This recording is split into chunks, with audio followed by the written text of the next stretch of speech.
Hello and welcome to another What I Read and What I Wear in a Week vlog. I didn't know I was starting this video today, except I really like my outfit and I wanted to show you. And secondly, I'm pretty sure I'm starting a new book today. It just seemed like the right kind of time, you know? So it is turning out to be really cold here in Melbourne today, but I mean, my outfit is so cute and I cannot wait to show you. As for the book, I'm between books right now and I need to start The Message, which was technically my Blossom Book Club over on Patreon, our book club for the month of May. But if you've been around here, you will know that May was a little bit of a difficult month for me. Blair was really sick. I was in a car accident. We just had a lot going on. Hello, Ali. How are you? Anyway, because May was a hard month, my patrons have graciously agreed to essentially push our book club back. So instead of in May, we're now reading The Message in June. And so that's where we're going to start. We're going to start with The Message. Now, obviously, this is going to be a bit of a heavy-hitting non-fiction, but it's definitely one I've been looking forward to, and I've heard nothing but good things about. I'm sure we'll also read another book or two throughout the week, but we're going to start with The Message. And I'm really looking forward to talking to you about it. Firstly, though, I need to show you this outfit. I told you it's a cute one.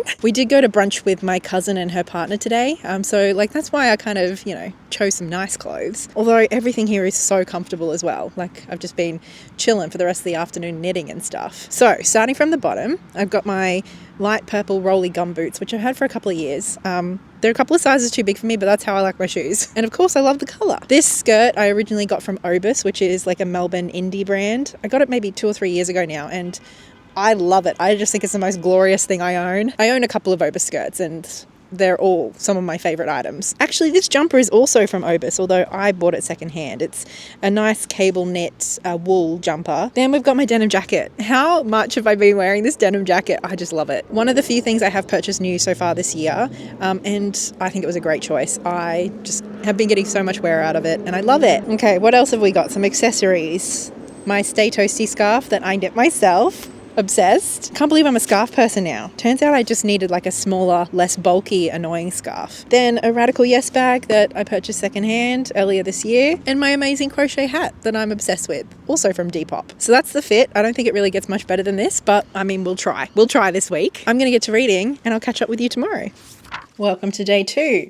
I've been doing some reading. I've read the first 2 chapters, which is like half of this book. And oh wow, I'm really enjoying this book a whole lot. I'm not going to lie. I'm listening to the audiobook along with kind of dipping in and out of the physical book I've been highlighting a lot.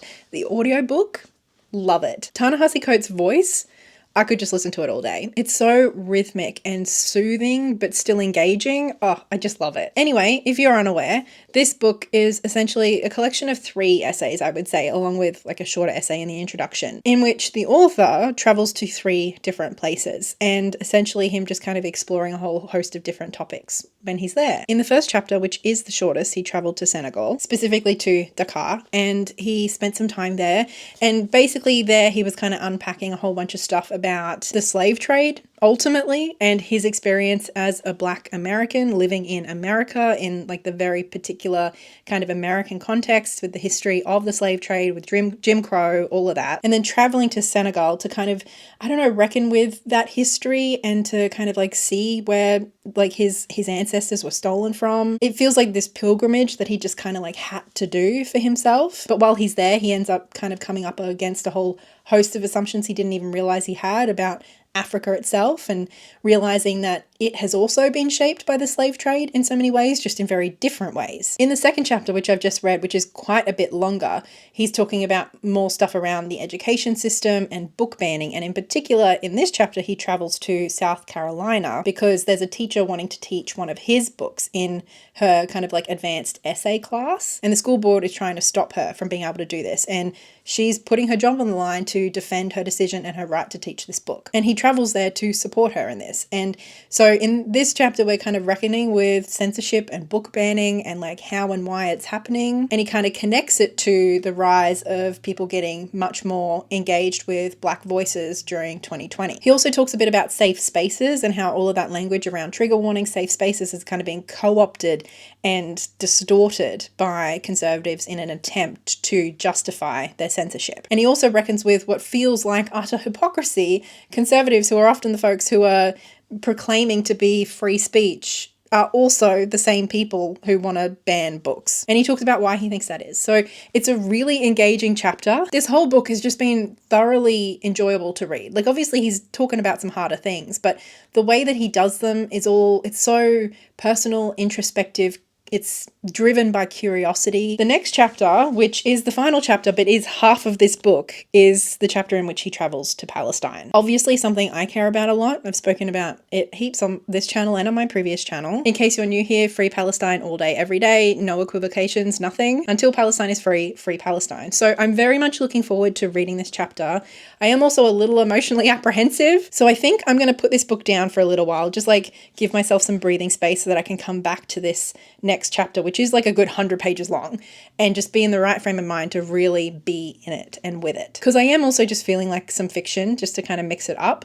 And something came out today that I'm really hoping I'm going to love. Today is literally its release day. It's Bury Our Bones in the Midnight Soil by V.E. Schwab. Now, this is probably one of my most highly anticipated books of the year. I'm not going to lie. And that might sound funny considering the only book by this author I have read is Addie LaRue, and I put it on my worst books of 2024 list. Now, hear me out. I loved the writing, the atmosphere, the concept. I loved, like, Addie LaRue should have been my new favorite book. But I'll leave a link to the video in which I spoke about it at length to let you know all the reasons I fucking hated it by the end. Anyway, before I get cancelled for hating BookTube's favorite book, I see so much potential in Addie LaRue, and it was very frustrating to see all that potential wasted while I was reading, but it means that I do want to give V.E. Schwab another chance. 3 young women, their bodies planted in the same soil, their stories tangling like roots. This is a story about hunger. And so we've got 3 different storylines, one set in the 1500s, one in the 1800s, and one in 2019. I'm apprehensive. I know that it's risky business going in to read a book by an author that you have so thoroughly disliked before. So I think this is going to be our next book. We're going to dive into Bury Our Bones in the Midnight Soil by V.E. Schwab. And all I can say is keep your fingers crossed for me. I suppose before I start reading though, I should probably show you what I've been wearing today. This is the kind of outfit that feels very me. It's the kind of outfit that I throw on when I'm having a very lazy day, when I'm not doing a whole lot and I just want to be comfortable. And also the kind of day where I just don't really want to think about my outfit. You know, like there's some days where I really enjoy putting something together and other days I just want to throw something on. This is a throw something on kind of day. And so this is where I landed. I'm just wearing my old sneakers, my drawstring brown pants, a long sleeve stretchy waffle knit top that I've had for a couple of years. I got my purple jacket. Honestly, it's not too cold today, but we are kind of getting some winds. So I would rather be a little bit too warm than a little bit too cold. Didn't need a scarf or gloves or anything today though, but I just felt like having a hat. Didn't really need one, just felt like it, and I think it's cute. This is probably the only thing I added just for aesthetics. So a very simple outfit, nothing to write home about or anything, but like I'm comfortable and, you know, it's cute enough to go for a little walk, to go to the tailor and to read. That's what I'm going to do. I'm very excited about this new book, so I'll talk to you tomorrow. Hi, and welcome to what is maybe the nicest day we've had in Melbourne in quite a while.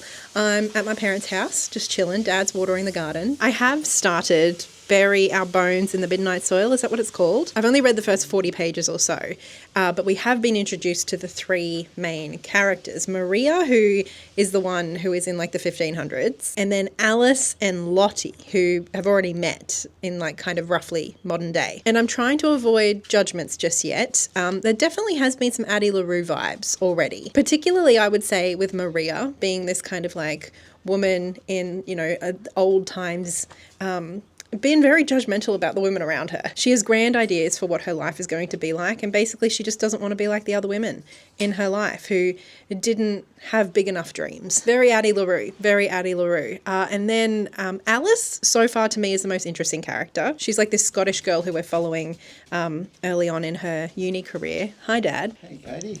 I'm just chatting about books with the people. You want to say hi? Hi. Hi to the people. The book people. The book club.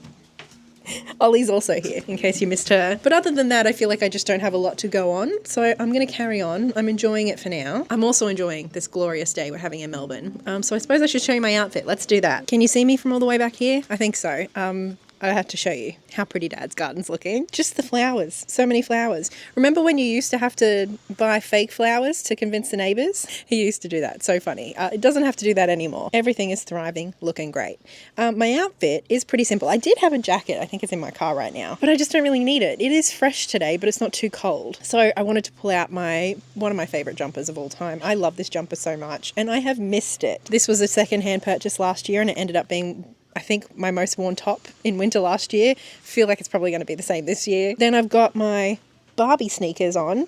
These were a second-hand purchase. Love. Obviously, we've got a pink and brown theme. So I got my brown jeans, also second-hand.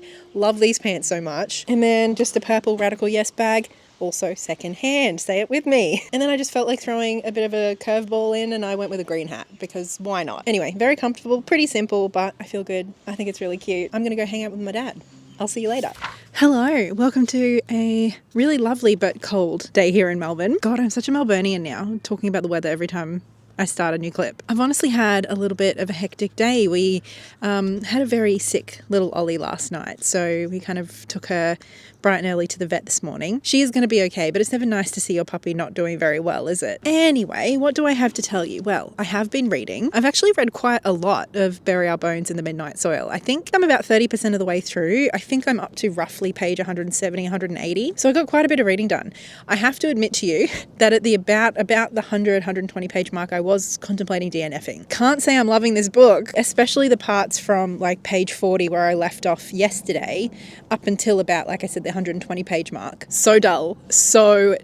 How do you make sapphic vampires boring? I don't know. Ask V.E. Schwab because she figured it out. There's just something about this book that feels like it's trying to be edgy, and I don't know, I've never been the biggest fan of vampires to begin with, so maybe I'm just not the target audience, but the edginess is just not doing anything for me. And there was a good 80 pages in that section where it just felt so repetitive. And I don't know, aren't vampires supposed to be sexy, thrilling, intriguing? Nothing. Not an ounce of that for 80 whole pages. Did we have some killing? Did we have some sex? Yes. Was it thrilling? Was it sexy? Was it sensual? No. So I was really contemplating just DNFing, but then we've kind of had a little bit of a switch up. Most of the book so far has definitely been focused on Maria, the character who we meet originally in the 1500s. We haven't really spent too much more time with Alice, who I mentioned was my favourite, and Lottie hasn't really popped up again yet. Still kind of waiting and hoping that Alice is going to be a whole lot more interesting, although I'm not really sure I'm loving where her storyline's going either. Again, it was definitely leaning into the whole feeling repetitive for me, to be perfectly honest with you. I just had this feeling that, one, it's not sexy, it's not thrilling, and two, why did we spend so long on that section? It feels like this book could have been so much shorter than it is. And it's funny because obviously it's going to be hard for me not to talk about Addie LaRue. Addie LaRue is the whole reason I picked this book up. And that book is a long book too. And it's slow, it's meandering, and not everything always feels like it's necessarily pushing the plot forward. But I know that I said about that book that I don't think it would be a better book if it were edited down. Here, though, I'm just left feeling like we're wasting so much time. It's so repetitive. Anyway, like I said, we have kind of shifted gears a little bit now, so it's getting a little bit more interesting. Still don't know that I'm obsessed with vampires. Still don't know that I'm really sold on this book. Still not sure that I'm sold on V.E. Schwab as being an author for me, to be perfectly honest with you. But I think for now I'm going to carry on. I'm not hating it as much as I was. Who knows? We've still got 350 pages. V.E. Schwab still has a chance to win me over, I suppose. I do think at this point there's probably about a 30% chance that I may end up DNFing this. So please prepare yourself for that possibility. I am willing to push myself a little bit just to kind of, at the very least, get the V.E. Schwab out of my system. Kind of like in the way that I forced myself to finish the Mistborn series, even though I knew that Brandon Sanderson by that point was not an author for me. Just needed to get it out of my system so that I wouldn't allow myself to be gaslit with any future releases. So I want to continue at least for that element, but who knows? Who knows? Maybe V.E. Schwab will end up kind of really pulling this together and I will be won over. I hope that's the case. I always hope that for a book, I remain an eternal optimist when it comes to my books. Anyway, I suppose all that's left to do now is to show you my outfit. So let's do that, shall we? Okay, here it is. Here's the fit. Colourful, fun, comfy. Ticking all the boxes if you ask me. We've got my tan derbies and yes, I still have the shoe jewellery on because of course I do. I'm obsessed with it. Not a single person has commented on the shoe jewellery. I don't think anyone else has noticed, but do I love knowing that it's there? Yes, I do. Then one of my absolute favourite skirts of all time. Love. Makes every outfit look incredible, to be perfectly honest with you. Then I have my really big, oversized Jericho Road balloon sleeve jumper. And yes, I'm wearing the denim jacket again. Honestly, partly because it's one of the few jackets that I own that fits the sleeves of this jumper in it, but also I think it looks really good with this outfit. Then we've just got my orange Coach bag and my brown hat. I feel cute, I feel good, but that's it really. I've got some more reading to do apparently, so I'll see you tomorrow. Hello, we are having a very restful day today. Ollie is not on bed rest, but no walks for her for a couple of days. Shouldn't even say the W word out loud. And I also just needed like a lazy kind of restful day as well. Although I think Ollie's feeling a little bit better, hey? Yeah, that's good news. Anyway, so I have actually managed to read quite a bit today. I think I'm almost halfway through this book. I'm at what page? Like 245, approaching the halfway mark. So I'm carrying on. I'm carrying on despite my reservations here. I'm going to maintain that this is a pretty repetitive book. Truly. Obviously, with there being 3 different characters, although we're mostly only really getting to know 2 at this point. I'm going to talk in vague spoilers. If you don't want to know anything about this book, then maybe go and read it and then come back and watch this video. But I'm not going to spoil the book for you, okay? Basically, both of the characters that we get to know, we kind of watch as they become vampires. I feel like that's pretty obvious. Obviously, in 2 different timelines. And so there's just quite a lot of things that happen over and over again. Like we see them happen with one character and then we see them happen with another. They're all described very similarly. And so not only was there, particularly with Maria's section, there was a lot of repetition within her section for a little while, like I spoke about before. But there's also just repetition between these timelines. And I get it. Basically, you know, the implication is that it's almost like this rite of passage that these vampires have to go through to kind of figure out what's happening and figure out what they're going to do and all of that sort of stuff. Having said that, I think I'm enjoying it a little bit more than I was before. I think ultimately though, the thing that I'm most intrigued about is that like the assumption that these storylines are going to come together at some point, and I'm interested to see what that looks like, how it's going to happen, or at the very least they must be relevant to each other in some way. Do you know what I mean? And I'm curious about that. I am. Now, obviously the reason everybody's super excited about this book, aside from it being by a very well-known, well-beloved author, is the fact that it's sapphic as hell. Sapphic vampires apparently is something that people love. In concept, at least. We'll find out through reviews if they loved it in practice as well. I feel like most people are going to love this book. I think I am just doomed to be the booktube hater, okay? The resident hater. It's a position I'm feeling reluctantly, but apparently it's the hat I'm wearing. Anyway, I think something interesting that's happening here is that obviously it's very gay. It's very queer. There's so many different characters here. Some of our main characters, but then also other characters as well. And what's striking me is that, at least for the main characters that we're spending some time with so far, is that it does feel like this whole vampire thing is like a bit of an allegory for like a gay experience. Particularly, and again, very mild, vague spoilers, but some of our characters kind of become vampires. Sometimes when they're literally like having gay sex, but other times it's kind of this more like hinting at like a romantic or sexual tension between 2 characters. But then for whatever reason, some of our characters then like are basically left to their own devices and realizing that they're vampires and trying to figure out what the fuck to do, figure out what the rules are, figure out what they're supposed to do, figure out, like, learn through experience that the sun hurts and like all of that sort of stuff. Like they're kind of left to their own devices. They don't really have any guidance. They don't have a mentor. They don't have like a blueprint out for them. They just have to figure it out on their own. And our characters kind of all do that in different ways. And so at least to me, I'm reading that as like an exploration of being gay, especially historically, but even today, having essentially a gay awakening rather than like a vampiric transformation, and then just being in this hostile environment and having hunger, desires that aren't appropriate, are potentially dangerous to, I mean, in vampire world, like literally, but also maybe dangerous to the status quo. And so I think there is something quite interesting there. And like I said, I do really like Victoria Schwab's writing, even if, again, there are repetitive elements within some of the repetition of the vampire stuff and the exploration and explanation of that. But it all is very atmospheric, and I think she's doing a good job of building up this, like, tension. I mean, I don't find this book stressful or like tense truly, but this kind of sense of apprehension, this slight sense of dread and intrigue. Not so much about like what's going to happen, although I'm sure there will be like a twist or something, but more about like what these women and these people are going to do, how they're going to survive, what's going to happen, and like who they're going to harm in the process or who's going to hurt them. Honestly, I think if I didn't have the audiobook to be reading this,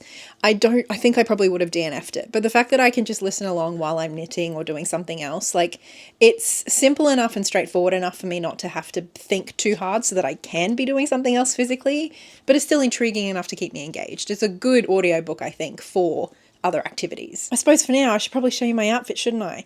I'm going to be honest with you. Like I said, I'm not leaving the house today. I'm not. And that's that's a choice I've made, and I'm happy about it because I just feel like sometimes you just need a day where you don't have to put on shoes. Do you ever feel that? You ever feel like you just need a day where you don't have to put on shoes? So essentially my goal was to just be comfortable today.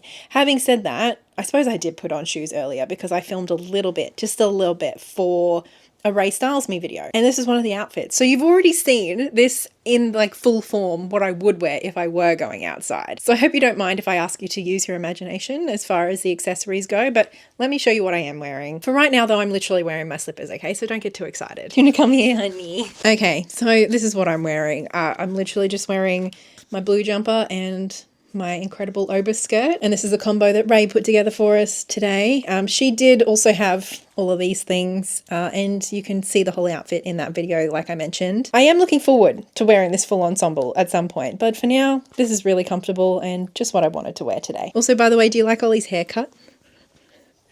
Isn't she beautiful? I mean, she's always beautiful, but she's just extra cute when she's had a haircut, huh? Hello. So we are out for a little walk, of course. We always are. And I've been reading. I've still been reading. I am like a good chunk of the way through this. I think I'm almost at 400 pages. So I think we're going to get through this week, which will be great. I can actually tell you about it, hopefully tomorrow, and do like an actual wrap up and review. How exciting. And so I don't really want to talk about it too much right now. I don't think this is going to be like a 5-star read unless something kind of incredible happens in the last third. But I think especially now that we're starting to see these storylines intertwine, and also just some other characters coming in, some more complexity, some nuance, I'm just finding it a whole lot more interesting. For right now, should I just show you what I'm wearing? Because my outfit's pretty cute, if I do say so myself. Didn't even really need to move the camera. This is the fit. It's very much inspired by an outfit that Ray put together for me ages ago now. As we know, I've been trying to get a bit more wear, like winter wear, out of some of my favorite summer items, such as these pants. I was going to wear sneakers or something, but then I just couldn't be bothered dealing with laces. Do you ever have days like that? So I just threw on my boots and I think they work fine. Got my secondhand elk pants, got my stripy Obus shirt that I've had for ages. I have a few in this, like in different colours in this shirt. This one's the black and oatmeal. Not really my favourite, but I think it works. Then we got this incredible jacket, this incredible bomber jacket. This bag, Radical Yes originally, that my best friend Annie bought me for my birthday last year. And then, of course, we had to throw in a hat. Anyway, that's the fit. I really like it. Let me know what you think. We're going to carry on with our walk, and then I'm going to carry on with reading so that hopefully I'll be able to finish it and tell you all about it tomorrow. I feel like I have picked some very appropriate lighting to talk to you about a vampire book. I promise it's just like mid-afternoon. It's just very overcast today here in Melbourne. So I have managed to finish Bury Our Bones in the Midnight Soil. And I know... Are you all wondering what I think? Or do you already know? This book is fine. It's totally fine. I feel like this is going to be on everybody's favourites of the year list. Like, I feel like people are going to fucking love this book and eat it up. And I don't get it. Oh, I just am leaving this feeling like there's something really special to V.E. Schwab's writing and the concepts that she comes up with. But in terms of really developing the characters and developing the plot and working the plot in a way that builds to something satisfying, those are skills I don't feel V.E. Schwab has nailed yet. I do think that if you love Addie LaRue, you're probably going to love this. I think it's kind of like a darker, more sinister... I feel like people are going to use the word toxic to describe this book. You know, there's hints of like obsession, that sort of stuff. And then you throw in the sapphic vampires. Like, I think it feels like an edgier older sister of Addie LaRue. I suppose at the end of the day, I have similar feelings with this book as I did with Addie LaRue. I feel like there was a lot of potential here, but I feel very unsatisfied by the end of the book. Obviously, in this one, we're dealing with 3 different points of view, three different timelines, essentially. And I did feel like the jumping around with Addie's timeline in that book was not done to optimal effect. I think that was definitely a way I could see rearranging that book being much more effective. I sort of feel similarly with this one because obviously I mentioned I found the first kind of third of this book really dull and repetitive. I found the kind of like 30 to 60% a little bit more intriguing and interesting. Beyond 60%, beyond 70%, I found it predictable. I found it predictable and lackluster. And so it just left me feeling like all of these characters were very two-dimensional. That was my biggest complaint of Addie. It just left me feeling like this ultimately is very straightforward. Despite the fact that we're dealing with like convoluted timelines and everything, at the end of the day, what matters about a heart of a book, characters and motivations and emotion, two-dimensional as hell. Having said all of that, I'm not angry about this book in the same way I was Addie LaRue. Like, Addie LaRue pissed me off. This just felt a little bit exhausting. And I think the reason is because I loved how Addie LaRue felt. There was like a warmth and tenderness and wistfulness to Addie LaRue that I just loved. You will not find that in this book at all. This is just kind of miserable start to finish. Even when there are moments of passion or pleasure, like there's just an overhanging sense of dread, but not in any like impending, immediate kind of tense way. It's just there, souring the taste of everything good. Which, I don't know, maybe is intentional, is maybe kind of the theme of mortality and whatever the fuck. But as a 500+ page reading experience, I didn't like it. One thing I will say is that I feel like people are going to describe this as like messy and toxic, sapphic vampire. Like there's going to be like a romanticization of the toxicity. And I don't know, at least for me, I didn't find this like dramatic. Like I didn't feel like this was drama filled in a way that felt fun or engaging. Like I understand the appeal of toxicity and drama. To me, this didn't have that. Instead, it was just horrible. Just kind of horrible. And like, you sort of know it's horrible. And I mean, at least for me, like I knew kind of everyone was horrible. I'm just left feeling like, where's the heart of this? There's no substance here. I remember saying that about Addie LaRue. There's just no substance. It kind of, there's like a lot of pretense to substance, but there isn't anything actually truly there at the heart of it. Once you kind of like dig below the first surface layer or two, there's not really all that much depth to the Midnight Soil, it turns out, at least in V.E. Schwab's hands. And although I'm not like a vampire aficionado, but just from what I know of pop cultural references to vampires, I don't understand what this is bringing to the genre. As far as I'm aware, the concept of vampires being queered has been done plenty of times. The whole hunger, the whole kind of being rejected by society, but all of that, like, I feel like obviously that is ripe for queering, and from what I can tell, it's been done plenty of times before. From what I understand, the whole like abusive, obsessive relationship dynamic sort of stuff has also been done in a vampire kind of context. So I don't know. I don't know what this offers aside from the fact that it's V.E. Schwab and people are going to eat it up. Don't worry, you don't need to tell me that I'm the only person who thinks this, so I'm probably wrong. I already know that, but it's my channel, so I got to be honest with you. I mean, what's the fun in somebody talking about books online if they're not going to be honest? Nobody wants that. Nobody wants that. That's not interesting. So I guess that about wraps us up, although I suppose I should, for completeness' sake, put on my shoes and my jacket and show you what I've been wearing today. So this is what I've been wearing today. I've been wearing my rolly derbies because of course I have. These are like my favorite shoes, I think. I have a lot of favorite shoes. These are one of my favorite pairs of shoes. Then these pants, actually, I got at Savers probably like 2 years ago now. They're originally Ralph Lauren and they're men's. They are quite big on me, but they have this like drawstring on the inside that you can pull.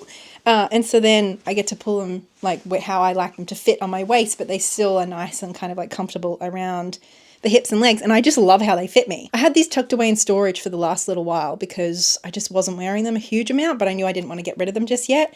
When I did kind of my swap over for the new season, I pulled these out and I decided to wear them today, and I just love how they look on me. I love how they're not like a tapered leg, they're more like a straight leg, and I've just always really liked that kind of like a baggy straight leg. Does that make sense? I don't know. I just really like this look on me. So love these pants. Then we have one of my Obus tops. I feel like I have so many of these. I have 3 of this exact top in 3 different colors. I feel like I get a lot of wear out of them when it gets a bit cool. They're just a perfect kind of layering top. Then also from Obus actually is this very oversized bright pink jacket. My most recent me-made item. My new scarf, which is still a little bit curly even though I've blocked it and everything, but I love this colour. What do you think, Ollie? You're wearing your matching scarf, huh? Anyway, that's the outfit. I suppose I did have one other thing I wanted to say before we go. Just thinking about Bury Our Bones. I do think like I said, I liked the writing and I liked the concept, and so I'm left feeling like I think this could have been a really, really cool short story or novella. I think for me, it's the length that kind of allows so many of my problems to really come to the surface with this book. I don't think it benefited from being over 500 pages. I don't think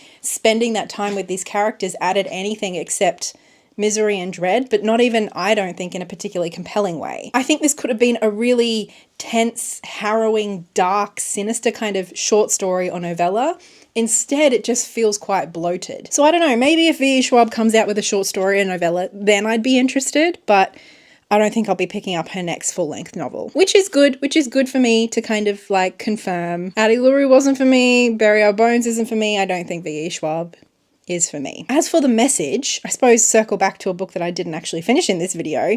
I am reading that for my Blossom Book Club over on my Patreon, like I said, and I will be doing, I've already started filming a full-length reading vlog for them over on my Patreon. It's a little bit more casual, a little bit more chatty over there, but I will talk to them at length about my full thoughts on the second half of the book and the Palestine chapter, and the book in its entirety, generally speaking. So I definitely have plans to finish it, and I have high hopes. I've enjoyed so much the first half. So I suppose this is as good a time as any to thank my lovely patrons over on Patreon, and especially big thank you to Livia and Belinda and Hayley. And thank you for, I'm getting really warm now. Thank you for watching all the way to the end. I hope to see you again next week. Until then, happy reading, happy whatever it is you like to do.